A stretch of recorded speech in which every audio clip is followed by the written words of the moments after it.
Trump's former chief of staff, John Kelly, a retired four-star general, confirmed that while Donald Trump was president, he said he wanted generals like Adolf Hitler had.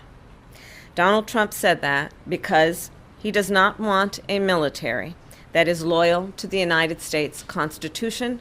He wants a military that is loyal to him. You've quoted General Milley calling Donald Trump a fascist. You yourself have not used that word to describe him. Let me ask you tonight, do you think Donald Trump is a fascist? Yes, I do.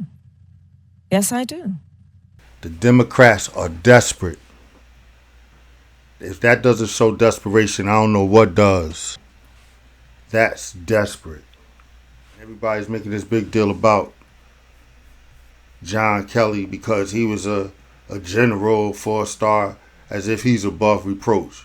His own top aide, a military veteran and harsh right-wing super conservative, that's a fair description of John Kelly, is yoking Donald Trump to Hitler. This is as serious as it gets. General Kelly, you might remember, is a four-star general. He's dealt with Homeland Security, he's dealt with wars and military matters, and he served as Trump's chief of staff. He has decided to speak out. We've discussed as a nation, as a society, who and speaks out and when and how far they're willing to go. He is concerned that Donald Trump will take his admiration for Hitler and his vows to abuse power and destroy America as a constitutional republic as we know it. You think that the Democrats wouldn't give John Kelly a bag and say this, say that about Trump? Got some kind of moral hierarchy or something, like he's the Dalai Lama. Fuck out of here. Stop being naive. Harris talks about Trump. I would argue that she's more disingenuous than Trump. At least with Trump, like I said, over and over and over. Yes, he's egotistical. Yes, he's a narcissist. Yes, he lies. Yes, he talks shit. He say what comes to his mind. He doesn't switch up. And whether you like it or you don't. I'm not saying good, bad, or indifferent. But say what you will, man. You got to respect that. Versus this chick who goes around and cosplays as black. In my opinion, disrespecting black people. But instead of being disrespected and insulted, black people stand up and give this chick a standing ovation. But listen. If you want to give Kamala Harris black credibility, by all means, be my guest. If you want Kamala Harris to be your president, by all means, be my guest. You have the right to do so. But I have the right to reject her. I have the right to deny her. Because it's going to take more than just dancing and going to a HBCU and singing some goofy-ass songs that you really don't know.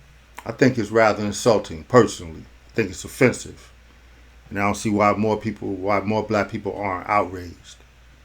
This chick stood up here and told you straight to your face that she is not going to do nothing specifically for black people. That's enough for me. That's enough for me. And another thing, why is she the toast of the town now when she ran for president back in 2019? And she was the first to drop out. She had absolutely no support whatsoever.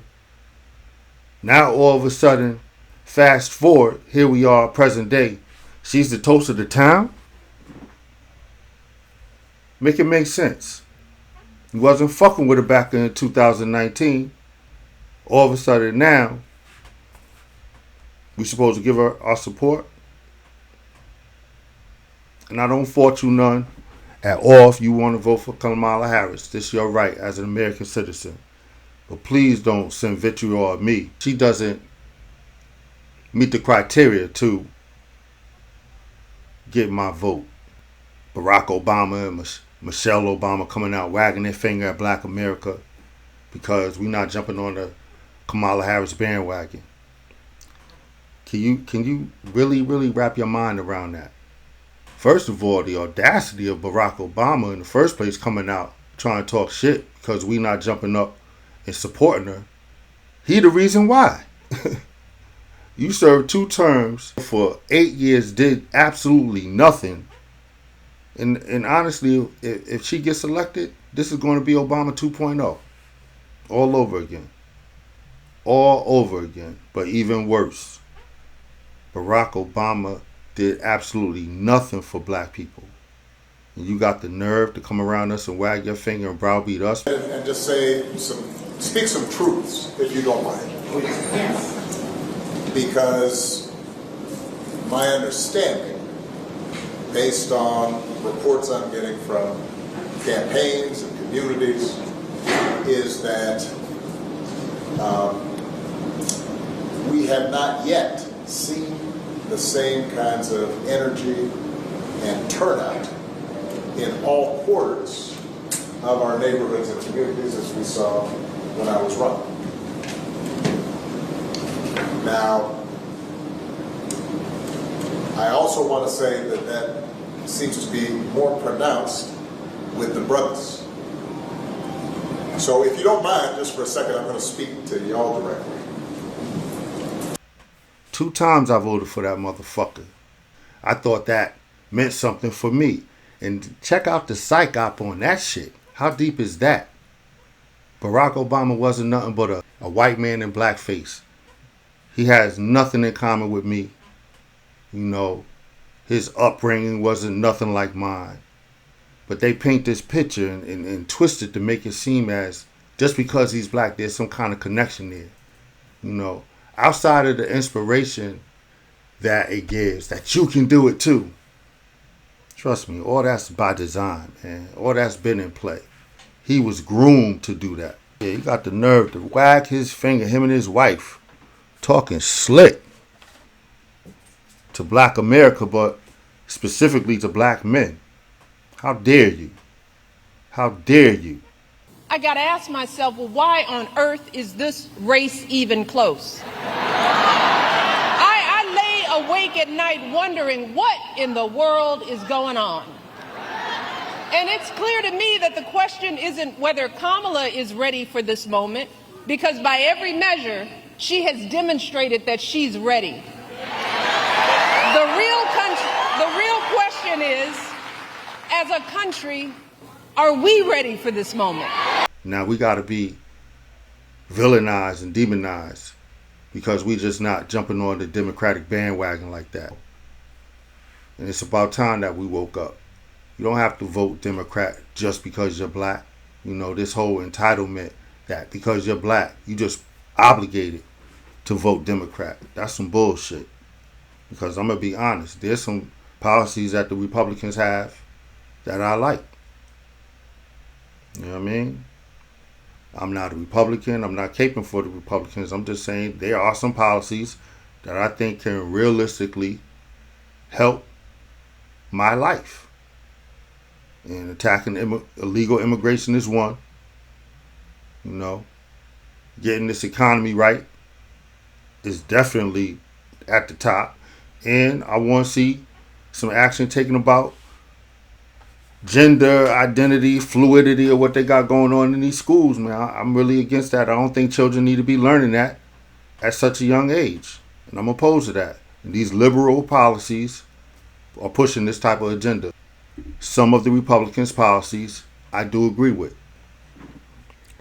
You know, am I on, caping for Trump? Absolutely not. But there are some things that I think that we benefit from just by default. Politics is business. It's not feel good. It's not joy. You understand? Politics is quid pro quo. This for that. And all other groups practice that philosophy except black people. Listen, say what you will about Trump. In my opinion, you're not going to scare me up with the fact that he's going to be a dictator on day one, that he's going to turn the U.S. military against U.S. citizens, that he's going to abolish the Constitution, because guess what? I've done my research. And there's something called 3 branches of government: executive, legislative, and judicial. All put in place for checks and balances so one doesn't have power over the other. So even if, I'll give you that, let's just say Donald Trump really does want to do these things. He can't.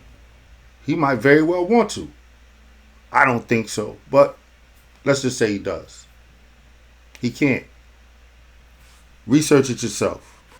He did the Joe Rogan sit-down interview, which I thought was interesting. I'm no fan of Joe Rogan, but I thought the interview overall was interesting. I thought it gave you the opportunity to see Donald Trump in a more intimate light, a more human light, versus how mainstream media is always portraying him as this villain, as this, this monster. And leave it to Trump to come right off that and turn around the next day and play Madison Square Garden and sell out the Garden. That shit's crazy. Listen, I don't believe the polls. They saying that Harris is neck and neck with Trump. I don't believe that shit. You don't even have to watch the polls. You can just feel the energy in the air that shit's not close. Not as close as they trying to say it is. And then they're saying, this whole backlash with Trump having this comedian come up. Whoever job it was to vet that guy, that was a bad job, man. But you know what I find interesting? So I'm reading an article in the New York Times. They're talking about the whole incident about this guy making these comments. And he didn't just talk about, Puerto Ricans. He talked about the whole gamut. He talked about Jews. He talked about blacks. I think he even made some comments about the Palestinians. But they went on and on about every other group. They never even mentioned the shit that he said about black people. Not even mentioned, as if it never happened. I thought that was fascinating. Black people ain't tripping off it. And I'm not saying that, Puerto Ricans don't have the right to be offended. But when you put it in context, he was there. He is a roast comedian. That's what he does. I think that Donald Trump's people should have did a better job in vetting his jokes before he went out there and said, what he said. And I could see how people could be offended by that. But Donald Trump said, he said Puerto Ricans love him. He loved them and they love him. I love Puerto Rico, and Puerto Rico loves me. I don't know anything about a comedian. I love Puerto Rico. Nobody's done more for Puerto Rico than me. I took care of them when they had the big hurricanes, and nobody gets along better with Puerto Rico and the Puerto Rican people than me. They love me and I love them. Go ahead. He seemed to have kept it pushing, and he's got a lot of support from the Latino community, even after those comments. So, but again, you have the right to be offended. I find that interesting too. People can get offended, but when I mentioned about being offended about this whole thing with Kamala Harris playing in our face, that's not supposed to be a thing. How dare me get offended about her basically mocking black people. Mocking black people, making fun of us, basically, almost like a minstrel show character. Weeping may endure for a night, but joy cometh in the morning. The path may seem hard, the work may seem heavy, but joy cometh in the morning. This is not Kamala Harris, man. Kamala Harris is whoever she needs to be at whatever given time. And to me, that's fake and phony, man. Let me say this, man. Listen. If you had an enemy, you know your enemy. You know who that is. Would you hold your enemy to the same standard as, say, your best friend? Or someone who's supposed to be your best friend? Most of you, I would hope, would say no. All right. With that in mind, say you find out that this so-called best friend is playing you out, doing you dirty behind your back, slandering you, right? Stealing from you, defaming you, undermining you at every turn, right? Trying to get at your woman or your man, whichever it may be, And every time you turn around, you support this friend. Whenever they need you, you're there, holding them down. But every time you need some shit, they ain't never got it. You know what I mean? Or if they do got it, they done gave it to the next man, right? But they ain't never got some support for you whenever you need it. Then you turn around, you find out that this particular friend, you find out all the shit that they was doing. Now I ask you, would you, in good conscience, keep that person around you and still deal with that person and support that person? The answer would be no. I would hope that the answer would be no. Exactly. So I ask you, Black America, or those people who can understand and feel where I'm coming from, I ask you, if you wouldn't practice that type of philosophy in real life, why would you practice your politics like that? I'm just asking the question, man, make it make sense. Because I would never do that. Something I would do in real life, I would never apply that to my politics. If I would let this dude play in my face, disrespect me, undermine me, once I find out that he's the enemy, I'm getting him up out the paint. He can't talk to me. He can't be in my cipher. None of that. Once I find out you foul, that's what it is. I would never do that in real life. So why would I practice my politics like that? I'm just saying, that's my philosophy. You know, if I'm wrong, hey, you disagree, I can understand. You disagree, I can understand. You have the right to disagree. You know, this is a discourse. This is a conversation. You know, we can disagree. Listen, reason why Kamala Harris is going to lose, if she loses, will be because of grassroots black support. And that's the thing. For the lack of tangibles and policies for black people is and will be the only reason, in my opinion, that Kamala Harris will lose this race. And let me tell you, get ready. Get your minds right, because if she loses this race, trust me, black America is going to be to blame. We're going to be the scapegoat. And again, specifically black men. You know, we got to be excoriated and talked down upon, because we're actually exercising the ability to think for ourselves. There will be specific groups that will benefit from a Kamala Harris presidency. Let's keep it 100. Let's be real. And those groups will be immigrants, illegal immigrants, LGBTQ. Those are the people that's going to benefit from a Kamala Harris presidency. The only thing that I expect from a Kamala Harris presidency is that once she gets in, those radical policies that she's always promoted, she'll be locked in, and this country will be wide open to illegal immigrants. She's going to open up the floodgates. You institute executive actions that had a dramatic impact, really shut down people crossing over. Why didn't your administration do that in 2022, 2023? First of all, you're exactly right, Anderson. And as of today, we have cut the flow of immigration by over half. In fact, the numbers I saw most recently, illegal immigration But if is it was low. that But hold easy on, with let me that finish. executive action, why not do it in 2022, 2023? Cut illegal immigration in half. But for 3.5 years, the borders have been wide open for anybody and everybody to come over. Here, 3.5 years, you've been let this whole country be flooded with all kind of criminality, catch and release. There's thousands and thousands of illegal immigrants that have flooded into our country that are criminals, they have mental health issues, and so on. Now listen, I'm not saying every one of them. I'm not painting everybody with a broad brush, but this is a reality. And that's why illegal immigration is such a serious issue in this country. But listen, vote for who you want. But I'm going to ask you, hit me in the comments, who you got? Kamala Harris or Donald Trump? The gloves are off. No matter who you vote for, choose wisely. Choose wisely. Listen, until the next time, everybody, stay safe,